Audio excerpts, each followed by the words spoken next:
주님께서 여러분과 함께 루카가 전한 거룩한 복음입니다. 그때 어떤 율법 교사가 일어서서 예수님을 시험하려고 말하였다.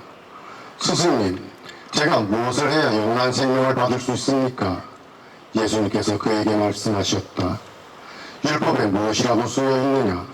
너는 어떻게 읽었느냐? 그가 내 마음을 다하고 내 목숨을 다하고 내 힘을 다하고 내 정신을 다하여 주 너의 하느님을 사랑하고 내 이웃을 너 자신처럼 사랑해야 한다 하였습니다. 하고 대답하자 예수님께서 그에게 이르셨다. 옳게 대답하였다. 그렇게 하여라. 그러면 네가 살 것이다. 그 율법교사는 자기가 정당함을 드러내고 싶어서 예수님께 그러면 누가 저의 이웃입니까? 하고 물었다. 예수님께서는 답하셨다. 어떤 사람이 예루살렘에서 예리코로 내려가다가 강도들을 만났다. 강도들은 그의 옷을 벗기고 그를 때려 초주건으로 만들어 놓고 가버렸다.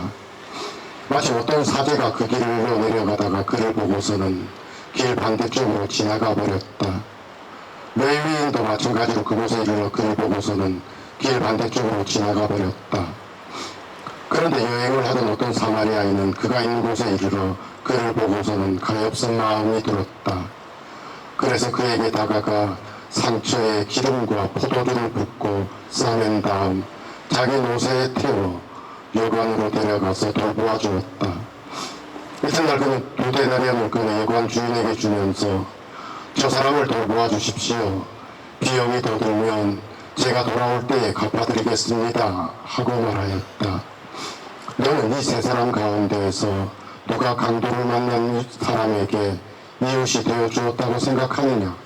율법교사가 그에게 자비를 베푼 사람입니다. 하고 대답하자 예수님께서 그에게 이르셨다. 가서 너도 그렇게 하여라. 주님의 말씀입니다.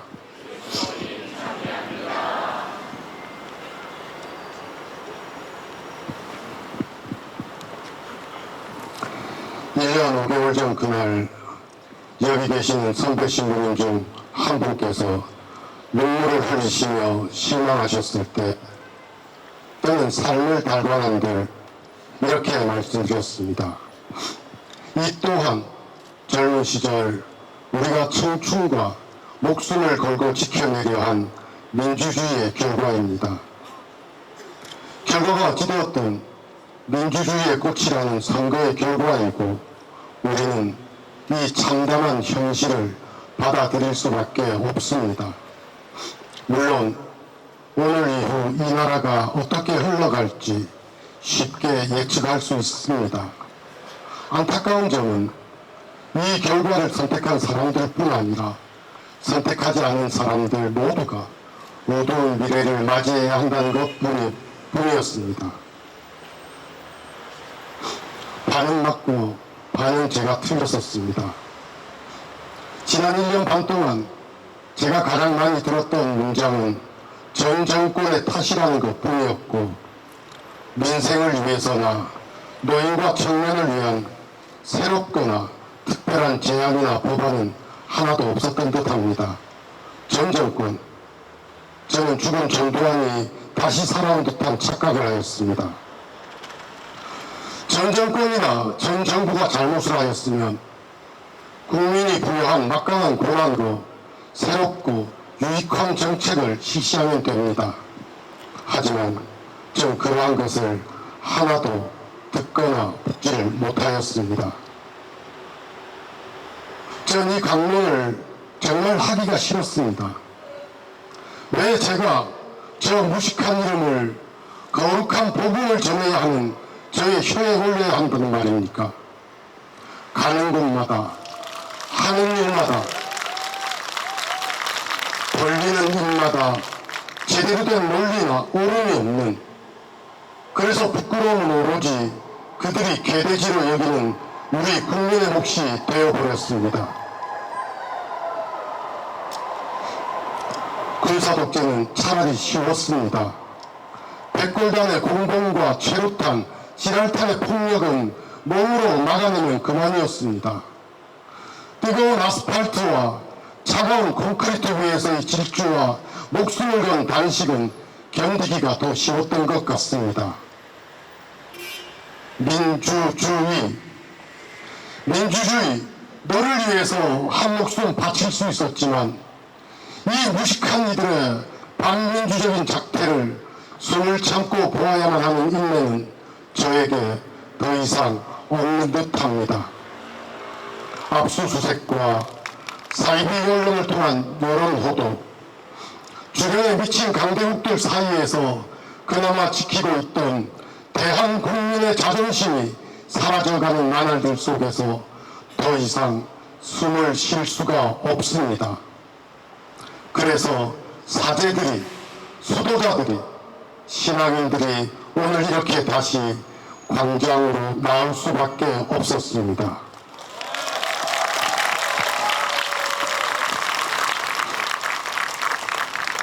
안하, 무인, 저들에게 국민은 없습니다. 젊은 시절 법전만 달달달 외우며 영감님 소리에 취해 거늘어버린 머리만 큰 집단과 그 구성원들, 자신들의 이익에 어긋나면 구속영장과 압수수색영장을 정가의 보도처럼 남발하며 섬겨야 할 국민을 겁박하던 그 기술로 우리의 위대한 대한민국을 채썰고 있습니다. 이름하여 검찰공화국이 탄생한 것입니다. 한 그루의 집단만으로는 한 나라를 운영할 수 없음은 상식입니다. 하지만 저들은 아랑곳하지 않습니다. 왜냐하면 무식하기 때문입니다. 상식이 없기 때문입니다. 부끄러움이 없기 때문입니다. 우리는 검찰들에게 그러한 막강한 권한을 준 적이 없습니다. 이것은 우리가 알던 민주주의가 아닙니다. 그것이 우리를 오늘 이렇게 광장으로 나오게 하였습니다. 반은 맞고 반은 틀렸었다고 했습니다. 여기까지가 제가 예측했던 일들이었습니다. 2023년 5월 29일 일본 해상자위대 호위함 하마기리 함이 다국적 훈련에 참가하기 위해 부산 여고동 해군작전기지에 입항했습니다. 그들이 그토록이나 폄훼하였던 전 정부에서도 허락하지 않았던 아시아 태평양 일대를 침략하여 무자비한 살상과 침탈을 일삼았던 그 정봉기를 달고 당당하게 제 고향 부산, 제가 사랑하는 바다에 무혈 입성하는 모습을 보고 이것은 절대 아니다라고 분노와 허탈감이 동시에 몰려왔습니다.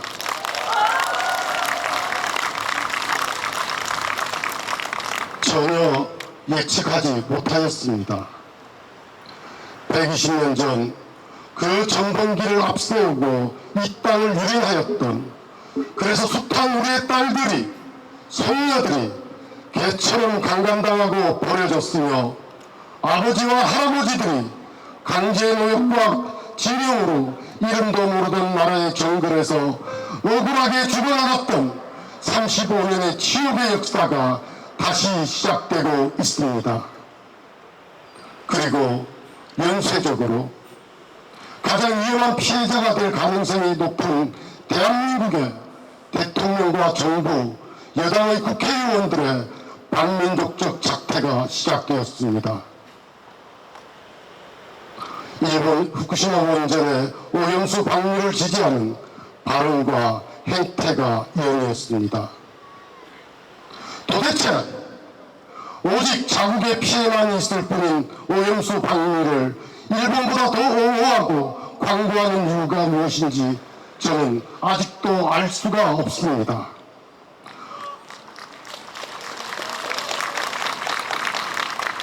잘못하면 허리띠로 때리던 아버지가 일본 정부의 장학금을 받고 공부했기 때문일까요? 지난주 토요일 밤 아시안게임 축구 결승전은 한일전으로 치러졌습니다. 경기가 끝나고 젊은이들의 인터넷 게시판에는 황선홍 감독과 축협 압수수색 예정이라는 글들이 올라왔습니다. 현재 우리나라의 시대 상황을 한 줄로 이해할 수 있습니다. 만일 일본과 북한이 경기를 한다면 여러분은 어디를 원하시겠습니까? 저는 롯데입니다.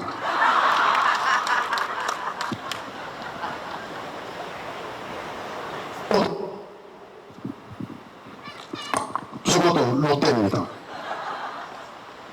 이번 아시안게임을 시청하면서 유심히 바라본 것이 있습니다.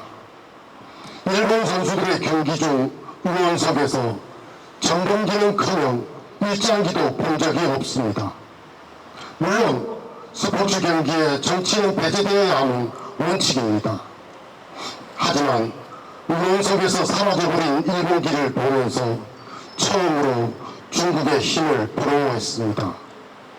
두려워해야겠지요. 자신들이 이웃에게 잘못을 하면 부끄러워해야 하고 이웃에게 해를 끼치면 두려워해야 하는 것이 정상입니다. 이웃이 자기 집 정화조가 가득 차서 내 집 마당에 똘을 가져다 부으려고 하면 어떻게 해야 합니까? 정화조니까 이름이 정화되었다고 하니까 그래서 정화조가 괜찮다고 해야 합니까?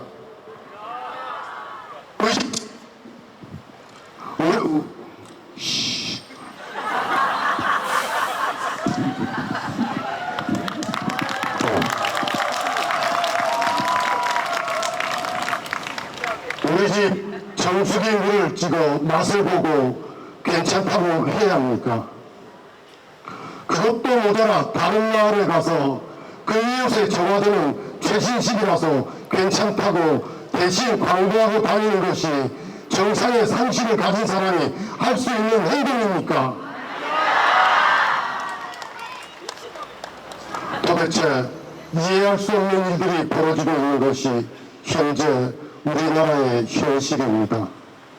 어릴 적 온 가족이 냄비 하나만 들고 혈청소에 가서 당치를 따서 소풍을 하며 하루를 즐겼던 그 바다는 더 이상 오지 않습니다. 우리의 아이들은 더 이상 바다를 즐길 수 없게 될 것입니다. 동해가 일본해로 강제 창시되는 당하고 후손을 위해 젊음과 목숨을 바쳤던 독립투사들이 두 번 죽임을 당하는 나라. 7 자녀를 두셨기에 뒤로 빠지고 싶으셨을 법도 한데 당신의 아이들에게는 해방된 조국을 안겨주고 싶었던 저의 외조부들께서는 목숨을 걸고 독립운동을 하셨고 저는 그 독립유공자 할아버지의 뜻을 받들어 오늘 이 자리에 섰습니다.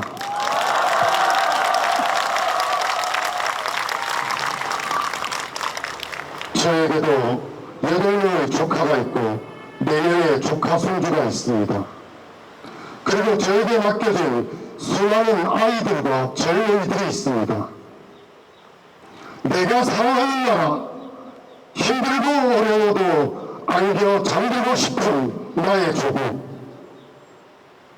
대한민국의 산과 바다 그리고 불, 다시는 매국노들의 노름에 침묵하거나 패배하지 않을 것이요 그 매국노들의 중동을 좌시하지 않을 것입니다.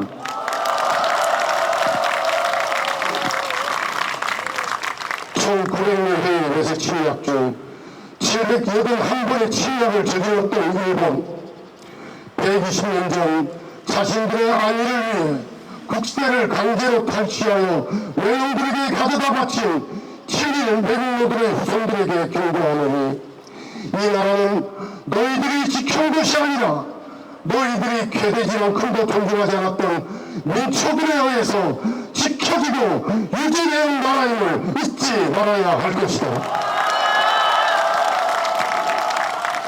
우리 인자가 참회하며 화해를 청하면 평화의 시작이지만 낮은 자가 화해를 이야기하면 비굴하며 배신일 뿐 다시는 이 땅에 우리 민족의 뿌리적 잡세포리를 했던 상천리 금수강산 곳곳에 생활동을 박아 민족의 정기적 작금을 보려 했던 그 일본의 하수인이 되려 한다면 내가 김자진이 되고 홍범대가 되어 너희를 척살하고 나의 아이들에게 참된 대한민국의 모습을 보여줄 것이다.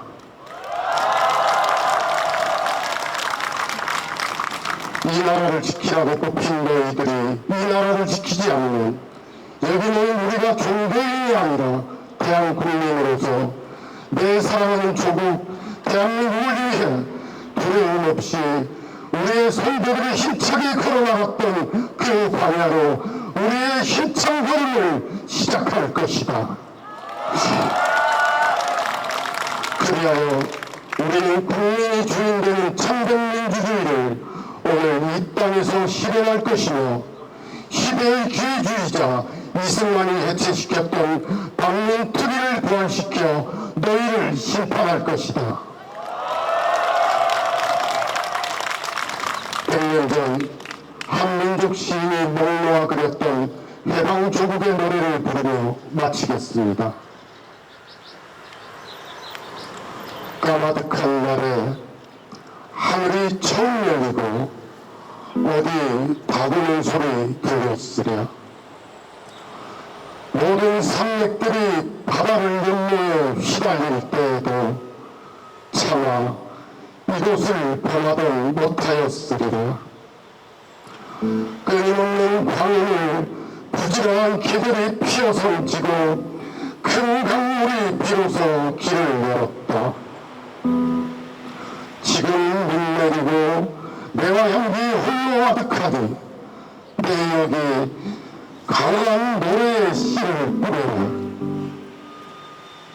다시 청고의 뒤에 백막 타고는 초인이 있어 이곳 광야에서 목 놓아 부르게 하리라.